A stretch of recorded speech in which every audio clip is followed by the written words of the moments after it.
Welcome to a new video of thermofluid science.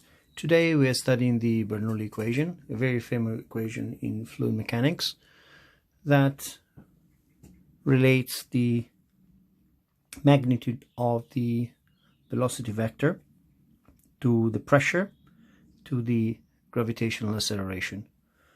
We consider the case of a fluid with a constant density, so the fluid is incompressible.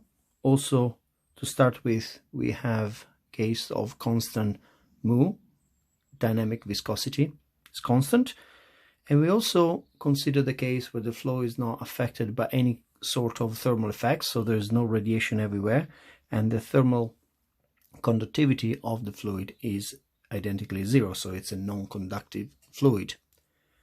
We want to prove the Bernoulli equation from first principle. So we start from the Navier-Stokes equations and the continuity equation. And we note here that we have a gravity term here, where g is the vector of the gravitational acceleration, and x is the vector that defines space. Also, we note that continuity equation is in the solenoidal form because we have an incompressible fluid. So let's consider the special case where we have an inviscid fluid. So an inviscid fluid is a fluid where the dynamic viscosity is identically zero. And also we consider the case of a steady flow. So the partial u, partial t term, the unsteady term in the Navier-Stokes equation is identically zero.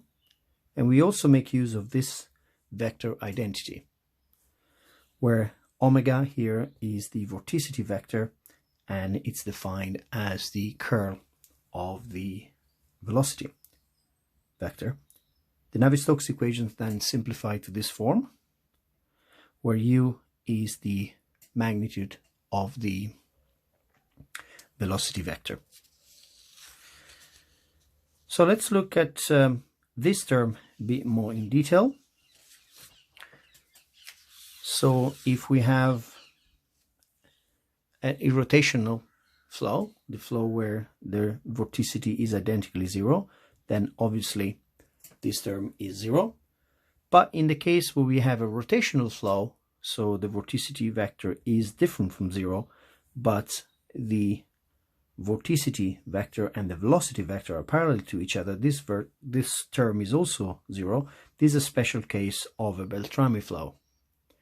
So in this case, the equations simplify to this term, this form. We define g as the magnitude of the vector of the gravitational acceleration. And we can take a reference, coordinate reference in the vertical direction y, which is oriented opposite to the vector of the gravitational acceleration, and we define therefore h as the position of the particle with respect to this coordinate system.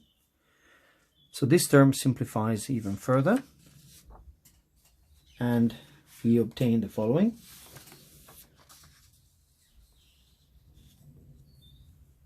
So if the gradient of the sum of these three scalars is zero everywhere, then the sum of these three scalars is also a constant, and it's a constant for every x, so everywhere in the domain of interest and not only along the streamline.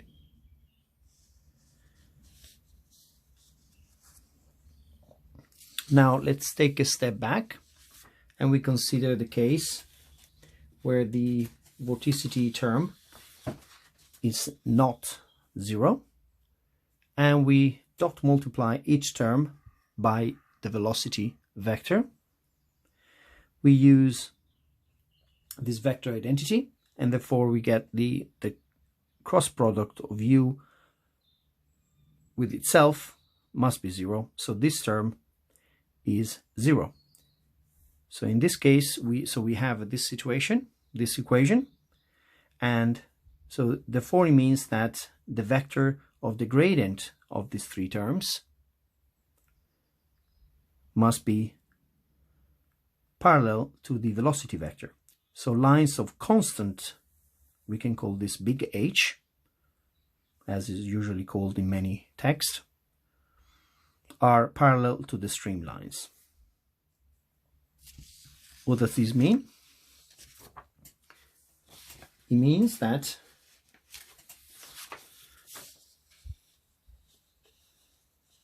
the square of U divided by 2 plus the pressure divided by the density plus G times H must be equal to a constant along a streamline. We note that in this case there could be some vorticity in the flow, and that this constant is in generally different from streamline to streamline. We can also repeat the same procedure, but instead we multiply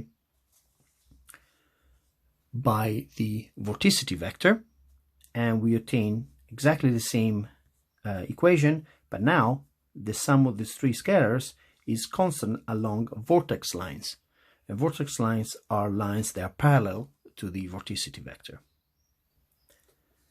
So we can summarize now.